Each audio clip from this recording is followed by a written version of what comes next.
everybody, Coach Jeff here, Focus Fight Team. I want to go over some footwork. And today we're going to be doing some ideas from Filipino Martial Arts, okay? So Filipino Kali, Arnis, Eskrima. And what I have here is just some two, Kali sticks that we use in stick fighting class. And we're going to go through some of the Filipino martial art footwork drills. Now, why is this relevant? It's relevant because in the state of MMA and kickboxing, we're seeing a lot of switch stances, a lot of switch stancing and just switching your stance to southpaw, but also switch strikes as a tactic to throw people off. So this to me is where it starts, okay? And this is where I started. So I'm gonna show you guys some basic drills. So we're gonna start here at the bottom of the triangle. This is called the female triangle. And I'm just standing kind of square, and I wanna practice kind of stepping out into my stance. And as I do it, I don't wanna be here and then hop.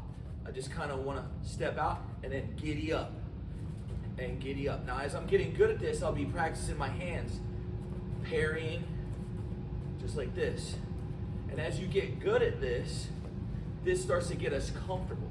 Now, what's cool about this is now we're gonna practice stepping out. So when I step out into this stance, now I'm kind of set like I'm a southpaw. So I'll throw that two, and then I'll switch, and I'll throw that rear hand. So I got that rear cross. Now, the mistake that everybody's gonna make is they're gonna follow the stick line, and they're thinking I'm fighting somebody here.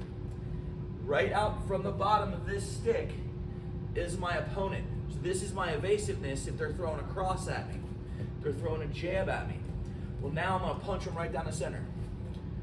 Pop, just like this. And as we get good at this, this starts to teach you that switch stance idea, and we're getting comfortable throwing that rear hand power. Boom. Now, as you get better at it, we can add on. So now, just standing square, I'm gonna step out, throw my two, throw my three, and then I giddy up, 2, 3, 2, 3, or cross hook, cross hook, cross hook, cross hook. I'm starting to get more comfortable doing it on both sides.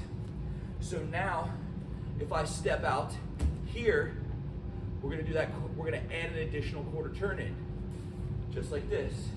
And then I'll step back and I'll reset, step out, quarter turn. Reset, step out, quarter turn. Here, step out, quarter turn. These are all pieces of footwork moving forward, okay? So now let's say I'm working with a training partner and I'm in my regular fighting stance. See, because where my belly button is at the end of my female triangle. I could be throwing punches and I could step out and move to the side, just like that. And that would be my switch stance, just like this. If I stayed on the same side, here I would just step out and quarter turn. If I was a southpaw and I'm here, I can switch, pop, pop, pop, just like that. So these are just some ideas that you can be doing. And two, it also gives you a base of where it comes from. This gives you a base of where it comes from the Filipino martial arts. And all this stuff for today's lesson is just moving forward in the female triangle. All my defenses, slips, slips. I can parry. I can be here in my regular orthodox stance and a jab could come in and I can parry, step and hit into my switch stance if I want. So I'm trying to just be more overview and give you some ideas so you can take this back and start playing with it a little bit.